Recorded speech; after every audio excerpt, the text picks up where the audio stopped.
tahapan The Dark Night of the Soul. Yang pertama tadi gangguan besar atau pemicu ya, pemicunya itu peristiwa-peristiwa besar. Yang kemudian yang kedua yaitu kehilangan arah dan juga harapan. Hidup seolah-olah mentok gitu loh, stuck gitu, tidak ada harapan, dan juga seolah-olah apa yang sudah dilalui itu tidak ada artinya, seolah-olah apa yang sudah diupayakan itu gagal, seolah-olah apa yang sudah merencanakan, yang udah tidak hanya direncanakan ya, tapi diupayakan ya, udah berusaha, nah tetapi berantakan karena tadi di luar kendali ya, di luar kendali dirinya.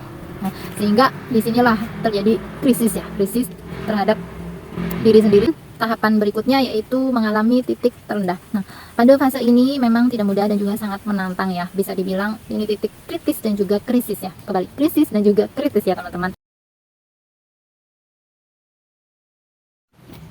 Halo, apa kabar teman-teman? Semoga teman-teman semuanya dalam keadaan baik, sehat, dan juga bahagia. Ketemu lagi dengan Sinta di sini. Seperti biasa, di sini saya ingin berbagi pengetahuan dan juga pengalaman seputar spiritual dan kaitannya dengan kesehatan mental. Pada kesempatan kali ini saya ingin berbagi tentang The Dark Night of the Soul, atau biasa disebut dengan malam kegelapan jiwa. Nah, apa sih yang dimaksud dengan malam kegelapan jiwa? Di sini, adakah di antara teman-teman yang merasakan atau sedang merasakan kekosongan, kehampaan, kemudian ataupun misalnya ingin merasa sendirian, atau memang betul-betul merasa sendiri di kehidupan ini? Atau mungkin juga ada yang pernah merasakan kehidupannya itu terombang-ambing, bingung, penuh dengan tekanan dan juga penuh dengan pertanyaan ya, pertanyaan-pertanyaan hidup ya, yang selama ini itu tidak terfikirkan gitu. Istilahnya kehidupan berjalan begitu saja setiap harinya secara otomatis gitu ya. Tetapi di satu masa perasaan yang tadi saya sebutkan itu rasanya intens. Nah, kalau iya di antara teman-teman ada yang merasakan hal tersebut, kemungkinan teman-teman sedang mengalami the dark night of the soul. Sejatinya setiap manusia ya itu sedang menjalani perjalanan kehidupannya masing-masing. Nah, dalam episode yang sedang dijalani itu terdapat pelajaran-pelajaran yang harus dipelajari. Oleh karena itu biasanya orang menyebutnya dengan ujian ya. Nah, pada fase tertentu seseorang bisa saja mengalami kebingungan, kemudian banyak pertanyaan-pertanyaan dalam kehidupannya, kemudian ada rasa tersesat ya, dengan pikiran-pikiran yang semrawut dan yang pikiran-pikiran tersebut itu berdampak secara psikologis sampai pada rasa terputus ataupun bahkan sampai putus asa. Nah, mungkin bagi sebagian dari teman-teman ya pernah mendengarkan istilah the dark night of the soul. Nah, mungkin juga di sebagian yang lain itu terdengar asing. Nah, tetapi istilah ini memiliki berbagai macam konsepsi ya, yang relatif dalam agama, mitologi, dan psikologi. Nah, ada beberapa kondisi yang pada umumnya dikaitkan dengan krisis eksistensial dan bentuk-bentuk depresi yang lebih mudah kita kenali. Konsep terkait lainnya dalam psikologi disebut yaitu disintegrasi positif.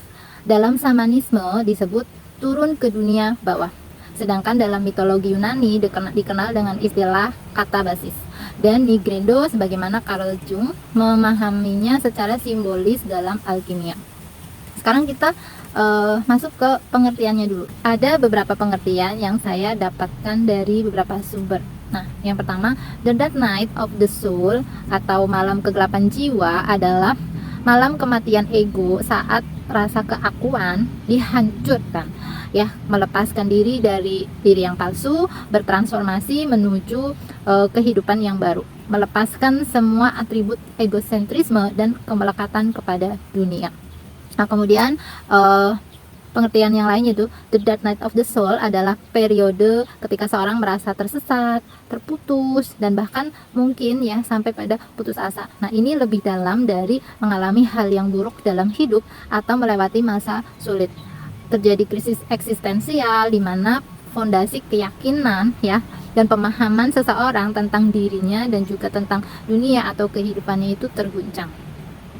Nah, juga pengertian lain daripada malam gelap jiwa ya, ini melambangkan kegelapan jiwa yang merujuk pada hakikat sejati seseorang, atau disebut juga kegelapan diri sejati. Nah, kegelapan tersebut berupa gagasan yang sebelumnya yang dia yakini ya tadi, kemudian mulai dipertanyakan lagi ya, dan tadi banyak pertanyaan-pertanyaan ya terkait dengan eksistensial.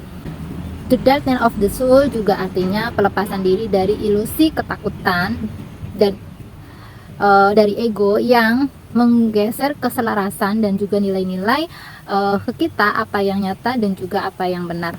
Ini hubungannya dengan ilahi dan akhirnya membuka jalan bagi tujuan.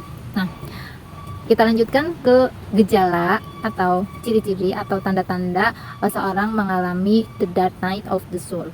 Nah, yang pertama adalah tanda-tanda emosional. Pada fase ini secara emosional seseorang mengalami emosi yang kuat ya, yang memungkinkan berasal dari kedalaman diri, kedalaman menyelam tadi ya, dan juga bergulat dengan kesedihan yang ekstrim ya, jenis kesedihan yang selain ekstrim juga intens ya, dan juga meliputi banyak hal, meliputi segalanya. Nah, kemudian tanda emosional yang kedua yang yaitu bingung ya, perasaan bingung ya, mempertanyakan pilihan-pilihan hidup yang sudah pernah dipilih, yang sudah dilaluinya, kemudian keyakinannya juga, dan bahkan jati dirinya sendiri. Kemudian tiba-tiba merasa tersesat, terombang-ambing, kehilangan arah ya. Nah, di sini rasanya ketika kehilangan arah itu ya hidupnya merasa kayak tadi ya, kosong, hampa. Nah, kemudian tanda emosional yang berikutnya itu kemarahan dan juga kecewa. Nah, marah pada siapa? Pada diri sendiri, pada orang lain, pada kehidupan, bahkan ada yang juga marah pada Tuhan. Nah, seolah apa yang sudah diupayakan ya itu hancur, berantakan, tidak sesuai dengan impian, sesuai dengan harapan. Nah, tentunya tanda emosional ini ya, ini tidak enak. Tidak enak, tidak nyaman. Nah, di sini perlu kesabaran ya untuk melaluinya, karena ya tadi perasaan yang intens, bergejolak, itu betul-betul tidak nyaman. Nah, kemudian yang berikutnya itu gejala fisik atau tanda-tanda yang dirasakan oleh fisik ya, oleh tubuh kita. Nah, salah satu gejala yang paling umum yaitu merasa kelelahan terus-menerus. Bahkan ketika sudah istirahat ya, misalnya sudah tidur gitu ya. Nah, ketika bangun itu tidak hilang rasa lelahnya, tidak seperti ketika kita sedang normal itu kan, bangun tidur itu fresh ya, seger, terus ya jadi seperti berenergi gitu ya. Tapi pada saat kondisi di fase ini gitu ya, meskipun sudah tidur, bahkan tidurnya lama ya, ketika bangun rasanya tetap lelah. Energi rasanya itu terkuras tanpa alasan yang jelas. Nah, ini juga membuat stres, bahkan frustasi.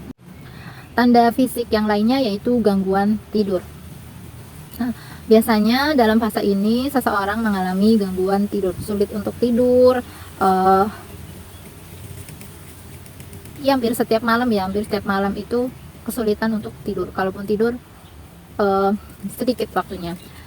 Nah, kemudian yang berikutnya adalah rasa nyeri dan sakit kepala yang tidak dapat dijelaskan. Kesehatan fisiknya menjadi tidak seimbang. Nah, karena ini berkaitan dengan kesehatan emosional ya yang terganggu, jadi kesehatan fisik pun terganggu pula, karena keduanya ini kan saling berkaitan ya teman-teman.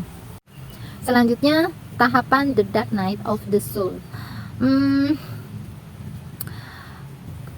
Menurut Zenon Kaisar ya, guru spiritual dan juga penulis Return to You, Kaisar menyebutkan ada beberapa tahapan ya yang dirasakan ketika di fase the dark night of the soul. Kaisar menyebutkan tahapan ini seperti roller coaster dan menggambarkan krisis eksistensial yang diakibatkan rasa sakit yang ekstrim, yang hebat ya, yang dahsyat ya, yang disebabkan oleh gangguan dari luar ya, yang tidak dapat dikendalikan. Nah, misalnya ya ada beberapa pemicu ya, ada beberapa pemicunya, peristiwa-peristiwa besar atau kejadian-kejadian yang traumatis ya, yang bisa memunculkan atau bisa menimbulkan fase ini ya, the dark night of the soul. Apa saja? Nah, beberapa faktor yang mendasar ya, diantaranya yang pertama perubahan ataupun kehilangan satu yang besar dalam hidup. Ini yang mendorong seorang melakukan introspeksi, refleksi ya, mendalam, dan tadi mempertanyakan pertanyaan-pertanyaan ya eksistensial. Nah, kemudian yang kedua ya, pemicunya yang lain yaitu kebangkitan spiritual. Nah, perubahan kesadaran secara bertahap ini mempengaruhi pandangan seseorang ya pada diri sendiri dan juga kehidupan. Nah, di fase inilah memunculkan tadi ya perasaan-perasaan yang sudah saya sebutkan. Nah, kemudian mengalami krisis eksistensial yang mempertanyakan makna dan tujuan hidup ya, mengevaluasi lagi keyakinan, nilai-nilai dan juga hakikat realitas diri.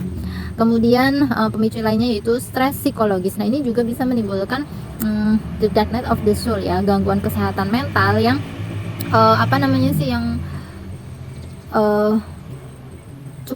cukup berat ya, yang mengguncang jiwa ya, seperti kecemasan terus-menerus, kemudian stres berkepanjangan, bahkan sampai depresi. Nah, kemudian juga pemicu yang lainnya yaitu ketika melakukan upaya pengembangan diri, pencarian jati diri ya, terkadang juga bisa menimbulkan malam gelap jiwa ketika menghadapi tantangan batin ya, yang terganggu pada saat menggali lebih dalam tentang diri sendiri. Kemudian pemicu yang lainnya yaitu perubahan budaya di masyarakat ya. Misalnya pergolakan sosial yang signifikan seperti perubahan politik, perang, seperti kemarin ya, pandemi, itu menyebabkan krisis makna dan juga identitas pribadi. Nah, faktor yang lainnya yaitu faktor pemicu terjadinya the dark night of the soul. Yang lainnya yaitu faktor biologis, misalnya perubahan hormonal, kondisi neurologis, dan juga gangguan kesehatan lainnya yang sangat mempengaruhi kondisi mental dan juga emosional. Misalnya penyakit-penyakit yang kronis itu juga ya bisa menyebabkan bisa menimbulkan ini the dark night of the soul. Pemicu ya, menjadi pemicu. Kemudian selain itu faktor pemicu yang lainnya itu kreativitas dan juga pengejaran artistik. Seniman, penulis, kreator mungkin saja bisa mengalami the dark night of the soul itu sebagai bagian dari proses kreatifnya. Jadi pada saat mengeksplor secara mendalam terhadap jiwa dan juga emosi, itu diperlukan untuk menciptakan ya seni atau hasil karya seni yaitu ya yang mengarah pada proses refleksi diri yang mendalam, seperti itu. Dan itu beberapa pemicunya. Nah, kita balik lagi ke tahapan the dark night of the soul. Yang pertama tadi gangguan besar atau pemicu ya, pemicunya itu peristiwa-peristiwa besar. Yang kemudian yang kedua yaitu kehilangan arah dan juga harapan. Hidup seolah-olah mentok gitu loh, stuck gitu, tidak ada harapan, dan juga seolah-olah apa yang sudah dilalui itu tidak ada artinya, seolah-olah apa yang sudah diupayakan itu gagal, seolah-olah apa yang sudah direncanakan, yang udah tidak hanya direncanakan ya, tapi diupayakan ya, sudah berusaha, tetapi berantakan karena tadi di luar kendali dirinya. Nah, sehingga disinilah terjadi krisis terhadap diri sendiri dan juga krisis eksistensial. Nah, kemudian tahapan berikutnya yaitu mengalami titik terendah. Nah, pada fase ini memang tidak mudah dan juga sangat menantang ya. Bisa dibilang ini titik kritis dan juga krisis ya. Kembali krisis dan juga kritis ya teman-teman. Nah, hidup terasa di ambang kehancuran ya. Mungkin menjadi mati rasa ya secara emosional, kehilangan teman, kehilangan keluarga, kehilangan misalnya pasangan, mengisolasi diri ya, menyendiri. Kemudian seringkali juga di fase ini kalau tidak kita yang meninggalkan keluarga ataupun teman-teman ya, sebaliknya mereka yang meninggalkan kita. Nah, pada masa ini mengajarkan kita pelajaran yang sangat-sangat berharga jika kita mau membuka diri ya, mau menerimanya. Nah, tetapi akan sulit untuk dilalui ketika kita itu tidak mau membuka diri. Tahapan berikutnya setelah kita tadi mengalami titik terendah dalam hidup kita ya, pada berikutnya adalah bangkit ya, kesadaran atau bangun terhadap kebenaran. Nah, seseorang terbangun dari kebenaran setelah ya mengalami masa-masa tergelap dan tersulit dalam hidupnya ya. Tahapan ini dapat memicu stres ya, sakit kepala, mual, nyeri ya, dan bahkan manifestasi psikologi dan juga emosional. Nah, saat seperti ini alih-alih menyangkal ya, menghindar, melarikan diri, lebih baik tadi ya menerima ya, membuka diri ya. Nah pada akhirnya ketika kita menerima ya, membuka diri, itu siap untuk menghadapi segala sesuatu apa adanya. Nah terbangun dengan tersadar ya, dengan makna yang lebih besar bagi hidup yang pada saat dijalani dan juga untuk kehidupan selanjutnya, melepaskan apa-apa yang perlu dilepaskan dan juga apa-apa yang perlu diubah. Tahapan berikutnya yaitu biasanya seseorang setelah mengalami kebangkitan kesadaran ya, atau kebangkitan spiritual, nah itu kemudian mulai belajar ya, mempelajari, memperdalami, menyelami diri, mengetahui siapa dirinya, kemudian tujuan dan juga misi hidupnya ya. Nah di tahap ini mulai belajar juga tentang bagaimana mencapai keseimbangan ya. Setelah menemukan tujuan tadi ya, tujuan hidup yang baru ataupun tujuan hidupnya yang asli gitu ya. Nah kemudian meletakkan fondasi kehidupan yang benar-benar kita inginkan, yang kita yakini, yang baru ya, untuk membangun kehidupan kita sendiri yang orisinil ya, yang autentik sesuai dengan apa yang kita inginkan. Berikutnya ya, tahap yang terakhir itu menjadi diri yang otentik dan juga menjalani kehidupan yang otentik. Nah saat terjadi malam gelap jiwa ya, tentunya itu mempertanyakan pola-pola lama ya, tadi belief ya, keyakinan, kemudian juga apa yang sudah dijalani seperti itu ya. Nah refleksi diri, kemudian saat masa-masa itu berakhir ya, itu yang dirasakan adalah kedamaian, ketenangan, paham ya, karena paham, mengerti gitu ya, jadi lebih enak gitu, lebih nyaman. Dan juga yang terjadi adalah rasa keutuhan ya, yang sebelumnya itu kan merasa hancur, merasa terpisah, merasa hilang ya. Nah kemudian memiliki gambaran yang besar tentang kehidupan, pelajaran-pelajaran hidup yang sudah dipelajari, luka-luka yang sudah disembuhkan, sehingga mengubah rasa sakit atau mengubah penderitaan menjadi kebijaksanaan untuk dibagikan kepada dunia, untuk dibagikan kepada semesta. Pada fase ini sudah tidak bergantung lagi pada pola-pola yang lama yang tidak berfungsi dengan baik untuk dirinya secara pribadi maupun secara generasional, menjadi lebih merasa dituntun ya dan terarah dalam hidupnya, karena tadi ya setelah menemukan tujuan dan apa ya namanya, kembali ke diri sejatinya, maka kemudian lebih bergairah ya, lebih hidup dalam menjalani hidup. Berikutnya, apakah the dark night of the soul itu sama dengan depresi? Nah, jika dilihat dari tanda-tandanya, secara umum memiliki kemiripan ya. Nah, masih menurut Kaiser ya, depresi adalah gangguan kesehatan mental, sedangkan malam kegelapan jiwa adalah kehancuran secara spiritual. Kegelapan jiwa lebih terlokalisasi pada perasaan tertekan dan juga bingung dalam hubungan kita terhadap maksud makna hidup yang lebih berstandar pada Sang Pencipta. Kemudian perbedaan antara the dark night of the soul dengan depresi yaitu ketika seorang mengalami the dark night of the soul, itu ada usaha untuk keluar dari situasi tersebut ya. Nah, seperti mencari tahu pertanyaan-pertanyaan yang mendasar, yang tadi pertanyaan eksistensial yang dia tanyakan ya terhadap dirinya sendiri, dan juga selain itu dia coba untuk misalnya baca buku, mencari tahu melalui internet ya, melalui media-media yang sekarang tuh banyak ya, ilmu bertebaran ya. Dan kemudian selain itu menyendiri untuk melakukan refleksi diri ya, tadi menyelam ke dalam. Nah sedangkan untuk penderita depresi itu cenderung mereka tidak ada usaha ya untuk melakukan tadi yang saya sebutkan.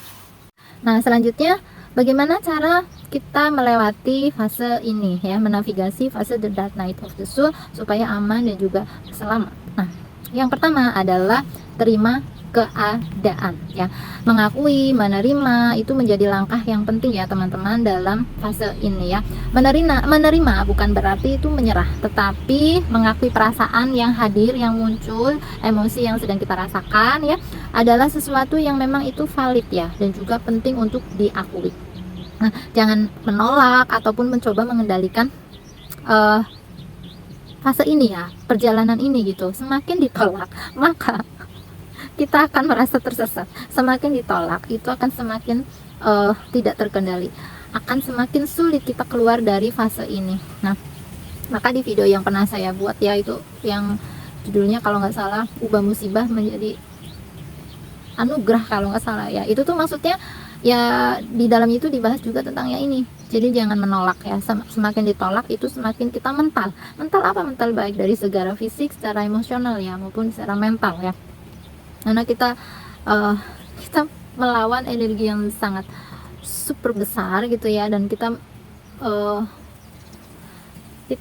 mengandalkan ego kita untuk melawan itu di satu yang besar itu tidak bisa guys. Jadi jangan menolak ya, jangan coba-coba mengendalikan fase ini supaya jangan terjadi seperti ini gitu, atau menyangkal gitu ya. Nah itu jangan, karena semakin sulit, semakin terjerat, bahkan bisa sampai ke keputusasaan ya teman-teman. Nah biarkan biarkanlah, rasakanlah rasa fase itu gitu ya. Semakin besar ego, maka semakin besar tantangan yang akan dihadapi. Perlu disadari dan diketahui teman-teman, di fase ini itu tidak berlangsung terus menerus, atau tidak berlangsung lama ketika kita menerima. Jadi jangan abaikan perasaan dan emosi yang muncul, terima, maka badai akan cepat berlalu. Nah, bagian yang tersulit ya dari malam gelap jiwa ya, ini adalah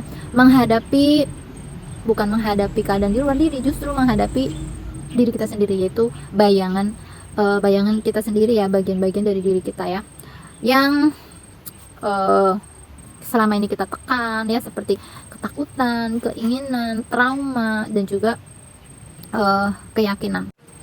Nah lalu apalagi yang perlu kita lakukan pada fase ini, yaitu lakukan perawatan diri ya, self care dan juga self love.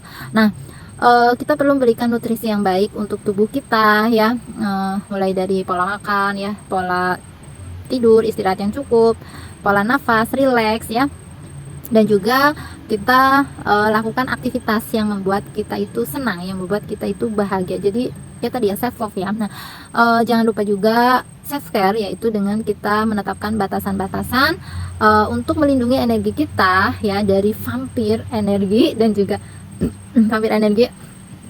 Ini juga saya pernah buat videonya, kalau nggak salah judulnya cegah kebocoran energi, kenali tipe orang-orang yang menyedot energi kita atau vampir energi. Nah teman-teman yang belum menyaksikan bisa menyaksikan, yang belum menyimak bisa menyimak tipe apa saja yang bisa menyedot energi kita, dan juga berani mengatakan tidak ya pada hal-hal yang menguras energi. Ini juga saya pernah membuat videonya, kalau nggak salah judulnya nggak enakan itu berujung nggak enak beneran. Nah kemudian apalagi yang perlu kita lakukan, yaitu kita perlu mencari dukungan. Nah kita bisa mencari dukungan dari teman ya, sahabat kita yang bisa mengerti kita ya, yang juga keluarga ataupun profesional, dimana mereka yang bisa memahami. Di sini juga perlu selektif ya, perlu hati-hati mencari dukungan ini, cari yang tepat ya, yang bisa mengerti, yang tidak menghakimi, yang menerima kita apa adanya ya, sehingga kita itu merasa tidak betul-betul sendiri ya, bisa didengarkan, yang membuat sedikit lega ya, atau meringankan beban psikologis kita. Nah kemudian yang berikutnya yaitu luangkan waktu untuk bercermin, untuk refleksi diri, untuk kontemplasi, untuk muhasabah diri ya. Nah di sini ada beberapa kegiatan yang bisa dilakukan, misalnya journaling ya, shadow work, kemudian juga meditasi ataupun yoga. Nah kemudian berikutnya yang bisa kita lakukan ya di tahapan ini, yaitu dengan terhubung dengan alam. Nah terhubung dengan alam ini juga bisa menetralisir ya energi-energi yang negatif ya, misalnya dengan jalan di taman, jalan di tepi laut ya, berkebun ya, grounding, sun gazing. Nah ini bisa menetralisir ya energi negatif ya. Kemudian apalagi yang bisa kita lakukan ya supaya membantu kita untuk merasa aman ya, itu dengan mengekspresikan emosi kita itu, mengekspresikan diri kita itu secara kreatif. Nah kita bisa melakukan kegiatan-kegiatan kreatif ya yang sesuai dengan minat atau hobi kita, misalnya menulis, melukis, menggambar ya, bermusik, bahkan menari ataupun kreativitas yang lainnya, dimana yang aktivitas tersebut mampu mengeksplorasi dan juga melepaskan pikiran dan perasaan kita. Nah kemudian yang bisa kita lakukan berikutnya yaitu bergerak ya. Bergerak itu kan supaya energinya itu mengalir ya, bergerak. Misalnya dengan berolahraga ya, gerakan-gerakan fisik ya, yoga, tai chi, senam, misalnya lari dan juga sebagainya. Ada kutipan dari Meister Eckhart, nih bacanya bener nggak? Meister Eckhart ya. Bunyinya seperti ini. Kita jarang menemukan orang yang mencapai hal-hal hebat tanpa terlebih dahulu tersesat. Nah, jadi kita bisa sampai ke melakukan hal-hal yang hebat ketika kita mengalami dulu fase tadi ya. Ibaratnya kalau kata Ibu Kartini ya, habis gelap terbitlah terang. Ya itu sesuatu yang udah sunatullah ya, sudah dimana kita akan merasakan kebahagiaan ketika kita itu sudah mengalami penderitaannya. Itu kan siklus ya, yang terus menerusnya, gelap terang, dan itu siklus kehidupannya yang perlu kita lalui. Nah, kemudian berapa lama malam kegelapan jiwa ini berlangsung? Nah, krisis spiritual ya, the dark night of the soul ini kan sama aja krisis spiritual ya. Ini tidak ada waktu yang ditentukan. Nah, setiap orang punya pengalamannya, punya perjalanannya masing-masing. Digigit semut guys. Tergantung dari individunya. Nah, dalam periode ini maaf ya, spontan. Dalam periode ini penting untuk memahami proses yang kita jalani. Makanya tadi perlu kayak refleksi diri ya, supaya kita bisa memahami, bisa memperhatikan ya proses yang sedang kita jalani. Dan perlu diketahui bahwa jika teman-teman sedang berada di fase ini, itu teman-teman tidak sendiri. Saya pun mengalami ya. Setidaknya dengan begitu ini memberikan harapan ya buat teman-teman yang sedang di fase ini untuk tetap bersabar, berharap ya, dan juga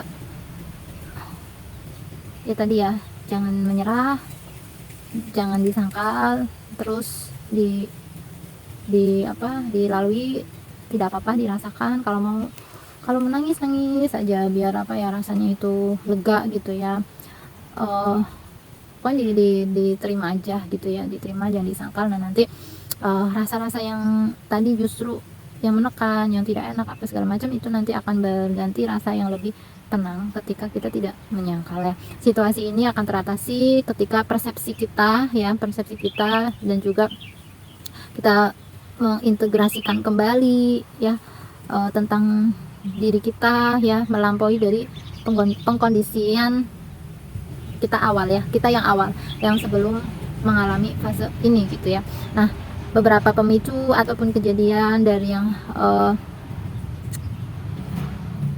yang dahsyat ya, yang membangunkan kesadaran kita, lalu kita membangun kembali, mendesain kembali kehidupan kita sesuai dengan apa yang kita inginkan, sesuai dengan misi jiwa kita, tujuan hidup kita yang otentik ya, yang betul-betul itu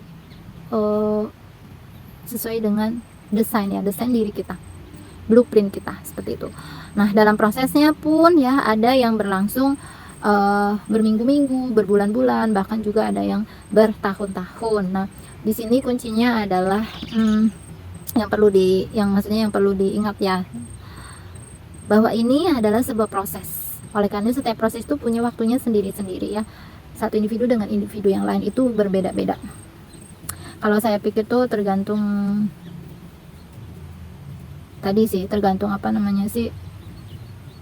kita menerima, memahami, kesadaran itu yang membuat kita itu cepat move on atau lebih cepat bertransformasi. Nah, penting juga di fase ini adalah kita bersedia ya untuk mengintegrasikan pelajaran-pelajaran yang sudah kita lalui, kemudian melanjutkan hidup dengan pola pikir yang baru ya, dengan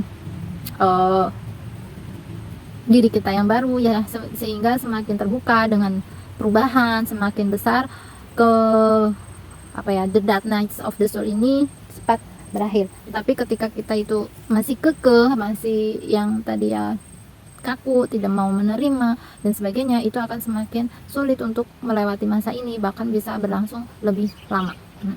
Nah, kemudian tujuan dari fase the dark night of the soul ini apa sih gitu ya. Nah, seperti yang tadi sudah dijelaskan ya teman-teman ya, sebenarnya sudah bisa dibaca sih, itu fungsinya atau tujuannya itu untuk membangunkan kita ya, membangunkan kita pada tujuan yang sejati, menemukan diri sejati, menjalani kehidupan yang berbasis hati ya, untuk mencapai kebahagiaan sejati. Nah, kemudian selain itu juga tujuan dari the dark night of the soul adalah membuat kita lebih besar, membuat kita lebih kuat, membuat kita lebih bertumbuh, berkembang ya, bahkan lebih bersinar, sehingga kita mampu memberikan lebih banyak ya cahaya kita untuk dunia. Nah, kemudian juga tujuan lainnya mengganti kehidupan yang lama yang sudah bobrok ya, dengan kehidupan baru yang lebih indah dan juga tercerahkan. Ibaratnya seperti ular ya, yang mengganti kulit yang lama dan digantikan dengan kulit yang baru, atau seperti kupu-kupu ya, yang tadinya ulat berubah menjadi kupu-kupu yang indah ya. Jadi fase ini itu tujuannya tadi ya, transformasi diri dari diri kita yang palsu, yang banyak kita menggunakan topeng-topeng ya, nah menuju ke diri sejati kita. Nah, yang terakhir, apakah the dark night of the soul ini terjadi sekali dalam hidup kita atau bisa terjadi berkali-kali, dan apakah semua orang itu merasakan fase ini gitu ya. Nah, jawabannya adalah tidak semua orang mengalami fase ini ya dalam hidupnya. Jadi bisa dibilang ya itu yang dipilih olehnya gitu. Nah, kemudian fase ini juga bisa terjadi lebih dari satu kali dalam hidup, bisa berkali-kali sampai seorang itu pada kesadaran yang abadi ya, sampai pada kesadaran yang tertinggi seperti itu. Nah ya, itu teman-teman yang bisa saya sampaikan terkait dengan the dark night of the soul ya. Saya sedikit berbagi pengalaman ya di sini. Tadi untuk lamanya gitu ya. Nah itu untuk saya sendiri bisa dibilang terjadi krisis ya, itu sebelum pandemi ya, 2019. Nah itu sudah mulai kayak pemanasan kali ya. Ya, pakai pemanasan lagi ya. Itu mulai ingin menggali ya, untuk lebih mengenal siapa diri gitu. Terus juga mulai merasakan stuck. Terus juga rasanya itu seperti hidup tetapi jiwanya tidak hidup. Jadi gimana ya, seperti boneka. Jadi kayak boneka dikasih apa ya, kayak dikasih baterai, terus secara otomatis melakukan aktivitas atau rutinitas yang sehari-hari perlu dilakukan gitu ya, tetapi secara kesadarannya itu nihil. Kemudian terus berlanjut sampai ada fase dimana yang setiap hari itu menangis, tapi nggak jelas itu nangisnya itu karena apa gitu ya. Yang jelas ya melakukan tadi tetap bekerja, melakukan hal-hal yang biasa dilakukan setiap hari gitu ya, tapi rasanya itu kayak yang sedih, kayak yang ngerasa nggak berarti, apa yang dilakukan itu kayak nggak berarti, ngerasa tidak berguna, ngerasa kayak ngapain sih ya, apa sih ya, maksudnya setiap hari kayak gini tapi kayak yang nggak ada artinya, gimana sih, kayak nggak bermakna gitu. Nah terus selain itu tahapan berikutnya ya secara emosional udah mulai terganggu tuh, jadi sangat sensitif ya waktu itu, sensitif, kemudian lebih suka menyendiri ya, mengisolasi diri gitu. Jadi apa ya masih pakai topeng seolah-olah tidak ada apa-apa gitu, padahal secara batin itu bergejolak gitu. Kemudian selain itu juga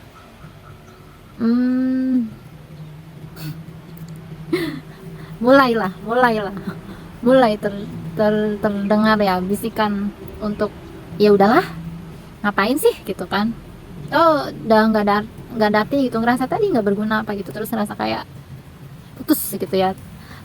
Bisikan-bisikan itu tuh ada gitu ya untuk pergi gitu, pergi dari kehidupan ini gitu ya. Tetapi pada saat bisikan-bisikan itu muncul ya, alhamdulillahnya itu pas dalam kondisi yang sadar gitu. Kemudian saya langsung ambil air wudhu, kemudian salat tahajud ya, pada waktu salat malam. Ya udah, saya bilang pas bisikan itu hadir gitu ya, apa sih gitu kan, kayak tiba-tiba kayak disadarkan gitu loh guys, kayak apa sih yang gak gitu juga kali gitu loh, kayak yang disadarkan gitu.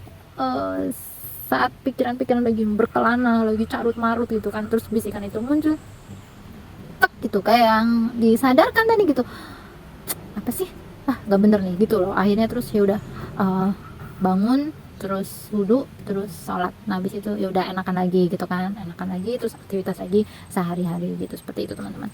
Nah kemudian selain itu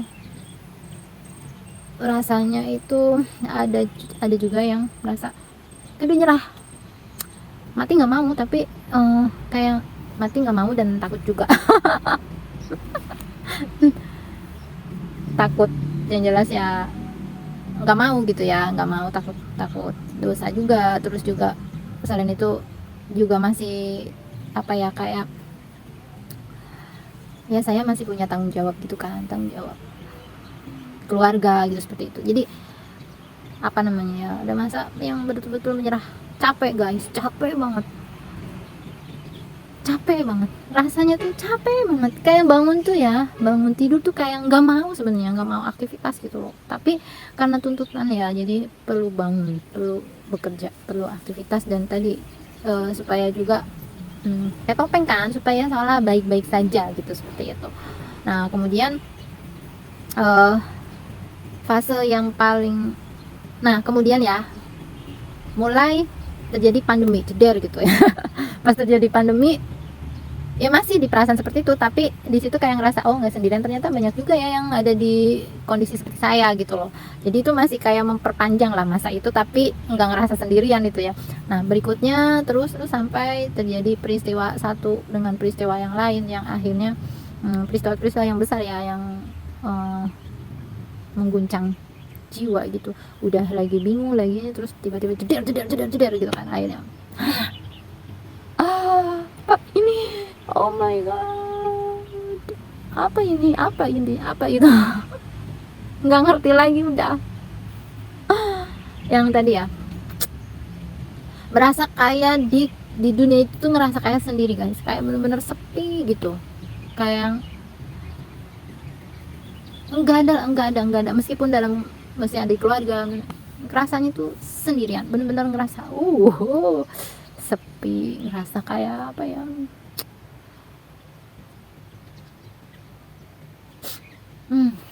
jadi inget itu gitu ya, jadi sedih deh pokoknya. Ngerasa udah nggak ada yang bisa menolong kecuali diri sendiri, kecuali tentu diri sendiri di sini, karena itu ya, karena kita tuh kan makhluk spiritual ya, kita ada spirit dalam diri kita gitu kan ya. Itu mungkin maksudnya jadi tidak ada kecuali kita sendiri gitu, spirit kita sendiri gitu loh, yang membangkitkan tadi loh, yang untuk berani menghadapi kesendirian itu, melewati itu gitu, menghadapi bayangan-bayangan diri tadi, ketakutan, kecemasan, ketidakberdayaan, dengan apa namanya sih, kesadaran bahwa hidup harus terus berlanjut gitu kan. Terus juga ya kadang juga ada masa sih kayak gini aja nyerah gitu. Masih sombong ya, itu berarti levelnya udah naik guys. Level kesadarannya gitu ya, bisa gitu. Jadi itu saja yang saya sampaikan ya, mudah-mudahan bermanfaat.